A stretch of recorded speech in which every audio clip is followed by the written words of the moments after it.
दोस्तों सबसे पहले तो जरा इस आर्टिकल को देखिए। 2014 की रिपोर्ट के अकॉर्डिंग माइक्रोमैक्स सैमसंग को भी बीट करके इंडिया का नंबर 1 मोबाइल वेंडर बन गया था। उस टाइम मोबाइल फोन मार्केट का 16.6% शेयर इंडिया की कंपनी माइक्रोमैक्स का हुआ करता था। लेकिन अब 2023 में पब्लिश्ड इस आर्टिकल को भी देख लीजिए। सबसे पहले तो Xiaomi है जो कि 20% मार्केट शेयर के साथ में टॉप पर है। इसके बाद से चाइना के Realme, Oppo और OnePlus और फिर बीच में साउथ कोरिया का सैमसंग और अमेरिका का एप्पल ब्रांड। मतलब कि स्मार्टफोन ब्रांड्स में इंडियन कंपनीज का तो अब कहीं नामो निशानी नहीं है। लेकिन ऐसा क्या हुआ कि माइक्रोमैक्स और लावा जैसा मोबाइल फोन ब्रांड्स जो कि कुछ साल पहले ही इंडिया के मार्केट को डोमिनेट करते थे, वो लगभग पूरी तरह से मार्केट से गायब हो चुके हैं। और आज तमाम कोशिशों के बावजूद इंडियन कंपनीज अपने ही लोगों के दिल जीतने में क्यों नाकाम हो जा रही है, चलिए इस पूरे मुद्दे को हम डिटेल में समझते हैं। तो दोस्तों हमारी यह कहानी शुरू होती है साल 2010 से, जब भारत में डेटा के रेट सस्ते हो रहे थे और मार्केट में चीप स्मार्टफोन्स भी लॉन्च किए जा रहे थे। उस समय करोड़ों लोग अपने फीचर फोन्स को हटाकर नया स्मार्टफोन लेने की तरफ बढ़ने लगे। इंडियन मार्केट में तब तक चाइनीज कंपनीज एंटर नहीं हुई थी। वहीं सैमसंग और एप्पल जैसी कंपनीज भी उस समय सिर्फ अपने प्रीमियम स्मार्टफोन्स के लिए ही जानी जाती थी, जो कि एक आम भारतीय के पहुंच से काफी दूर थे। और फिर इस मौके का फायदा उठाते हैं माइक्रोमैक्स और कार्बन जैसे इंडियन ब्रांड्स, जिनके स्मार्टफोन्स इतने फीचर रिच तो नहीं थे, पर आम भारतीय जितने फीचर्स को अपने स्मार्टफोन में एक्सपेक्ट कर रहा था वो उसे एक अफोर्डेबल प्राइस में मिल जा रहे थे। यही कारण था कि शुरुआत में इन इंडियन कंपनीज को बहुत तेजी से ग्रोथ मिल जाती है। लेकिन दोबारा इन कंपनीज की किस्मत उस समय पलट जाती है जब जुलाई 2015 में Chinese smartphone brand Xiaomi Bharat में एंट्री ले लेता है। Xiaomi के स्मार्टफोन्स की कीमत तो इंडियन स्मार्टफोन्स के आसपास ही थी, पर इनके फीचर्स एप्पल और सैमसंग को टक्कर देने वाले थे। अपनी इसी यूएसपी की वजह से Xiaomi एक ही झटके में इंडियन स्मार्टफोन ब्रांड्स को मार्केट से बाहर फेंक देती है और हमारे ब्रांड्स इनोवेशंस की कमी की वजह से इसके बाद से कभी भी खड़े नहीं हो पाते हैं। एक तरफ जहां सारे ग्लोबल स्मार्टफोन ब्रांड्स हर दूसरे तीसरे महीने ही नए और अपडेटेड फीचर्स के साथ स्मार्टफोन्स को लॉन्च कर रहे थे और हर समय कुछ न कुछ नए इनोवेशंस में लगे रहते थे, वहीं अगर इंडियन स्मार्टफोन ब्रांड्स ने थोड़ी भी मुस्तैदी दिखाई होती तो शायद आज मुझे इस वीडियो को बनाने की जरूरत ही नहीं पड़ती। इंफॉर्मेशन एंड ब्रॉडकास्टिंग मिनिस्ट्री के डेटा के अकॉर्डिंग साल 2022 में इंडिया में 60 करोड़ मोबाइल यूजर्स थे और एक प्रोजेक्शन के अकॉर्डिंग साल 2040 तक ये संख्या बढ़कर 150 करोड़ होने वाली है। लेकिन दुख की बात तो यह है कि इतनी अपॉर्चुनिटी होने के बाद भी भारत का कोई भी स्मार्टफोन ब्रांड इस मार्केट में अपनी जगह नहीं बना पा रहा है, और वो भी तब जब हमारी गवर्नमेंट पिछले कई सालों से मेक इन इंडिया जैसे इनिशिएटिव्स के थ्रू देश की मैन्युफैक्चरिंग इंडस्ट्री को ग्रो करने के लिए जी जान से लगी हुई है। हमारे पास स्मार्टफोन मार्केट में एक भी ग्लोबल ब्रांड नहीं है और इसके पीछे एक नहीं बल्कि मल्टीपल रीजंस हैं, जिनमें से पहला रीजन है इनोवेशन और रिसर्च एंड डेवलपमेंट की कमी। अब दोस्तों चाहे कोई भी टेक्निकल इंडस्ट्री हो, अगर उसमें लगातार नई टेक्नोलॉजी को डिस्कवर नहीं किया जाएगा तो वो इंडस्ट्री समय के साथ पीछे छूट जाने वाली है, क्योंकि कस्टमर चाहे किसी भी देश के भी हों, वो हमेशा नई चीजों को खरीदने के लिए एक्साइटेड रहते हैं और समय के साथ ही खुद को अपग्रेड रखना चाहते हैं। स्मार्टफोन्स के साथ भी यही रूल फॉलो होता है, क्योंकि अगर कोई स्मार्टफोन कंपनी अपने डिवाइसेज में इनोवेशंस नहीं करती तो फिर कस्टमर उसके डिवाइसेज को खरीदने के लिए मोटिवेट नहीं होते। एग्जाम्पल के लिए हम 2007 की बात करते हैं, जब एप्पल ने अपना पहला आईफोन लॉन्च किया था। उस टाइम वो दुनिया में अपनी तरह का पहला प्रोडक्ट था, क्योंकि एप्पल ने एक ऐसे फोन को लॉन्च किया था जिसमें बटन्स नहीं थे बल्कि सिर्फ स्क्रीन दी गई थी। अब ऐसा भी नहीं है कि एप्पल टच स्क्रीन डिवाइस बनाने वाला कोई पहला ब्रांड था, पर एप्पल ने इसे उस लेवल पर इनोवेट कर दिया था कि दूसरी कंपनीज भी आईफोन की टक्कर का डिवाइस बनाने के लिए मजबूर हो गई थी। यही वजह थी कि इस फोन ने आते ही लोगों के दिलों पर राज करना शुरू कर दिया और साल 2012 आते आते एप्पल दुनिया भर में अपने आईफोन के लिए पॉपुलर हो गया, जिसके बाद से ये कंपनी हर दिन लाखों की संख्या में स्मार्टफोन्स बेचने लगी।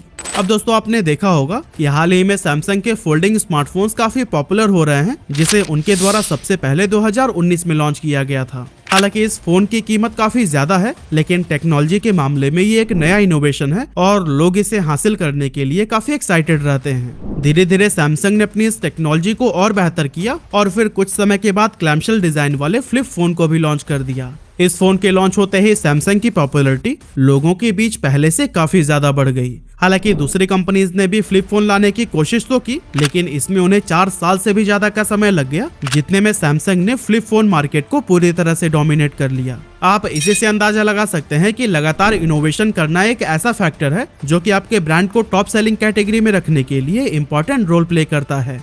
अब सवाल यह है कि जब इनोवेशंस पर ही ये पूरी इंडस्ट्री टिकी हुई है तो फिर इंडियन स्मार्टफोन कंपनीज इनोवेशंस में इतना पीछे क्यों हैं? तो एक्चुअली इसके पीछे की सबसे बड़ी वजह है शॉर्ट टर्म विजन का होना। R&D पर पैसा खर्च करने की जगह इंडियन ब्रांड्स ने हमेशा मार्केटिंग और सेल्स को ऊपर रखा, जिसका उन्हें बेनिफिट तो मिला लेकिन ये बस कुछ ही समय के लिए था।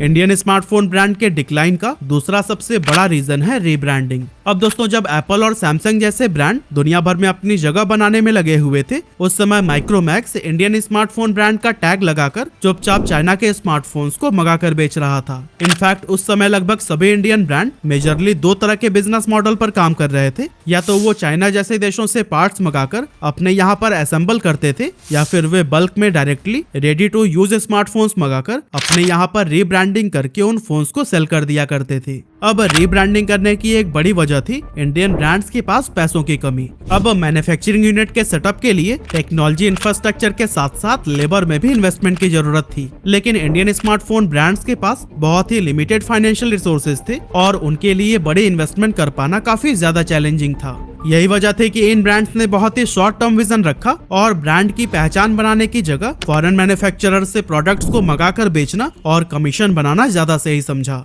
अब शुरुआत में तो इनकी ये स्ट्रैटेजी काफी जबरदस्त साबित हुई और इन्हें बहुत बेनिफिट भी मिला। लोगों ने जमकर खरीदारी की, जिससे कि उस समय चाइना के बाद इंडिया कस्टमर के मामले में वर्ल्ड का सेकंड लार्जेस्ट स्मार्टफोन मार्केट बन गया। अब जब फॉरेन कंट्रीज के ब्रांड्स ने ये देखा तो वो एकदम से दंग रह गए। चाइना ने सोचा कि यहाँ पर इंडियन ब्रांड्स हमारे ही फोन को बेचकर इतना प्रॉफिट कमा रहे हैं, तो फिर क्यों ना हम खुद ही अपने फोन्स को वहाँ पर बेचें और प्रॉफिट कमाएं। और दोस्तों, अपने इसी सोच के साथ ही Xiaomi ने जुलाई 2016 में अपना Mi 3 फोन को इंडिया में लॉन्च कर दिया और जैसा कि उसने सोचा था, उन्हें इसका बहुत ही जबरदस्त रिजल्ट देखने को मिला। जिसके बाद समय के साथ चाइनीज ब्रांड्स के अलावा दूसरे फॉरेन ब्रांड्स ने भी इंडिया में मैन्युफैक्चरिंग यूनिट को सेटअप किया और अपने स्मार्टफोन्स को लोकली मैन्युफैक्चर करने लगे। और दोस्तों, यहाँ कमाल की बात तो ये थी कि एक तरफ जहां फॉरेन ब्रांड के फोन लोगों के बीच अपनी पकड़ बना रहे थे, तो वहीं दूसरी तरफ माइक्रोमैक्स एक के बाद एक रीब्रांड फोन्स को लॉन्च कर रहा था। अब इसे आप माइक्रोमैक्स की नादानी कहें या फिर बेवकूफी,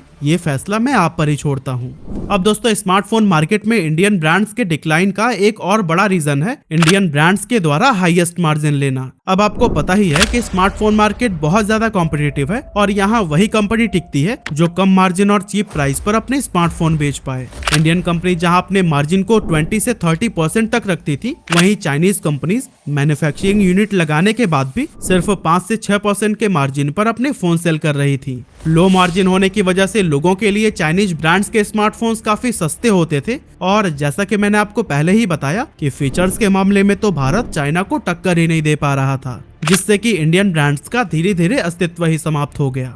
और दोस्तों, इंडियन स्मार्टफोन ब्रांड के डिक्लाइन का एक और बड़ा रीजन था सेल्स के बाद सपोर्ट और सर्विस का खराब होना। अब इंडियन ब्रांड्स फॉरेन कंट्रीज से रेडी टू यूज कंडीशन में स्मार्टफोन्स मंगाकर उन्हें बेच तो रही थी, लेकिन उनके पास सर्विस के नाम पर तो बाबा जी का ठुल्लू था। अगर किसी कस्टमर का फोन टूट जाता था या फिर किसी वजह से खराब हो जाता था, तो फिर उसे रिपेयर करवाने में उन्हें महीनों का वक्त लग जाता था। इवन उस टाइम एक बार जब एक पर्सन ने अपना मोबाइल फोन सर्विस के लिए दिया, तो उसे 6 महीने तक फोन के लिए इंतजार कराया गया और 6 महीने के बाद भी जब उसको अपना फोन नहीं मिला, तब उसने कंपनी पर केस फाइल कर दिया। ये कंपनी माइक्रोमैक्स थी, जिसे फाइन के रूप में इतना लंबा इंतजार कराने के लिए उस शख्स को 10,000 रुपए देने पड़े थे और इसी वजह से लोगों का ट्रस्ट इन इंडियन कंपनीज के प्रति खत्म होता चला गया।